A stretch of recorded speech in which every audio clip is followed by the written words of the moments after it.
Yo, mic's on. Let these jokers know what time it is. You the man when it comes to sports. I only respect your opinion. Oh yeah, I'm the best ever.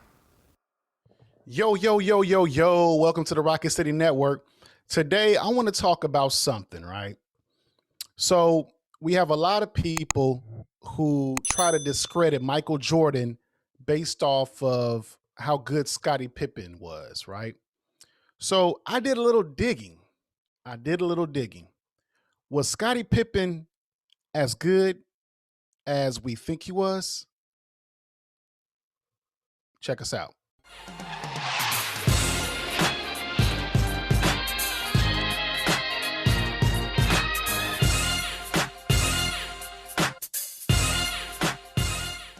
So, Scottie Pippen, right? Great two-way player. He was actually one of the top 50 players of all time when that ceremony happened back in the late 90s. Um, One of the arguments that people try to say about Jordan is that without Scottie, he couldn't be Jordan. Well, I'm one to think that without Jordan, there would be no Scottie, right? A lot of times we look at the years that Jordan wasn't in Chicago, specifically the year where he took off for his first retirement. And we talk about how Scottie was third in MVP voting, and he was one game away of getting the Bulls back to the Eastern Conference Finals, right? All without Jordan. This is one of the arguments that a lot of LeBron and Kobe fans tend to make. We tend to key in on that specific season, right? When you do your research, when you dig deeper, right, you will see that Pippen actually had some of his greatest seasons when Jordan was in the lineup. Let me go ahead and share some with y'all. Now, here you have Scottie's numbers. Scottie Pippen, Scottie Maurice Pippen, Pip, Scott, Batman, Robin, some of his aliases. All right. So he came into the league in 1987. When he got to the league, his season average was 7.9 points. He played 79 games, right? So a lot of times people say, well, Jordan didn't do anything until Scottie got into the league. Well, as you can see, he really didn't make a big impact in that first season. 88, 89, when they started having their problems with the Detroit Pistons, 14-4. So as you can see, his numbers do go up as he progresses. That 1991-92 season where they faced the Lakers, that was like his best season yet. 21 points. That's where Phil had to switch him up on Magic because Magic was just too big for Jordan. And then, they didn't want Jordan to get in foul trouble because they need Jordan on the offensive side of the ball because he's a killer. We all know Jordan's a killer. All right. 92-93, that's when they played the Trailblazers, 18.6. So his numbers kind of dipped. He played 81 games. 93-94, this is the season right before Jordan retired following his dad's death. Career high, 22 points. That's when they played the Phoenix Suns. All right. As you can see, his free throw percentage was horrendous. 66%. It's not that good. Not that good. Okay. So now we break it down. We move into the 94-95 season. This is a season where Scottie was supposed to be the man, right? So this season, free throw percentage went up 71%.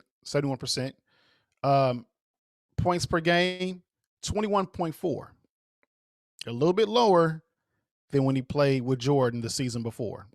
21.4. Right? 94-95, he was voted third in MVP voting. He got them one game away from the finals, or the Eastern Conference Finals. 21.4. right? So Jordan is out of the lineup. And you mean to tell me you go down in points scored and you're supposed to be the man on the Bulls? So was he really the number one option? How can he get mad that the play was drawn up for Kukoc? 21.4. You would think this number, right? This number would be somewhere around the neighborhood of 26 to 27 points with Jordan out of the lineup. It actually went down. Steals were looking good. Steals at 2.9%, 2.9 steals a game. Sorry, excuse me. And he played 79 games, so he only missed, 3 games? Then we go down to the 95-96. Now, this is the one where Jordan had the abbreviated season. He came back in March of 95, a little bit rusty. But the majority of the season, Scottie was supposed to be their man. 19.4 points per game. 19.4 points per game. So he dropped about 2 points per game, right? He still played 77 games. Now, we move to the 1996-97 season. This is when Jordan had his full season, right? 20.2 points per game. He was shooting about 70% from the free throw line. Again, this is Jordan back in the lineup. Jordan, somebody who people like to say is just a ball hog, right? Pippen was able to increase his percentage points.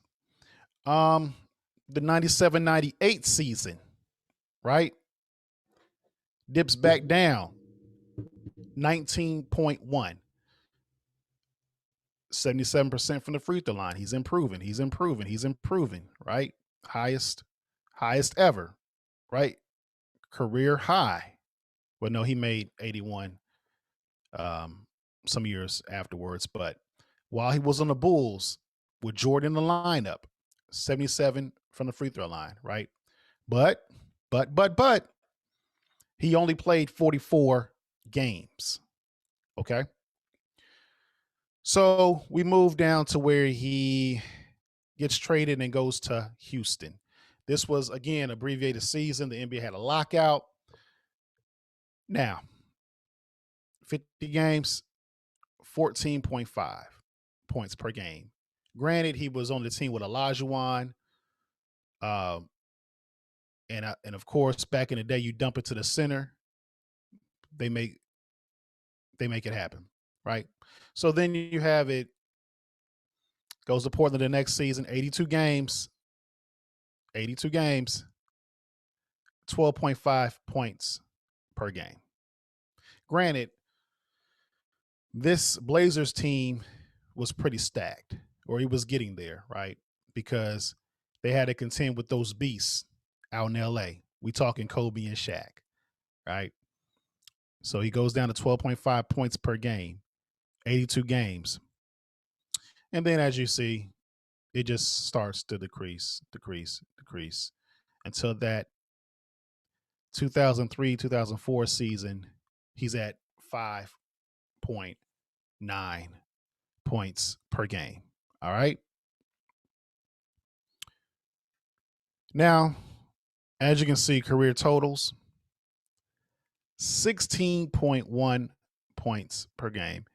And I know he took a hit the last 5 years of his career, right? But as the league rules were changing, you started seeing players stay a lot longer than normal. So Pippen was still a good player in 98 and 99, but he just wasn't the man, right?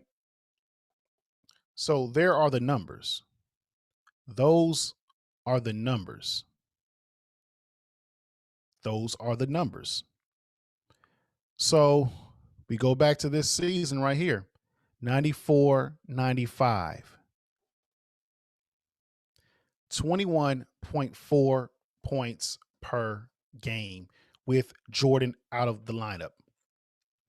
My question to the viewers out there, to the sports fanatics, the Michael Jordan haters, the Scottie Pippen lovers. Was Scottie Pippen that good without Michael Jordan? Like, share, and subscribe to the channel. Comment below, and we out. Yeah.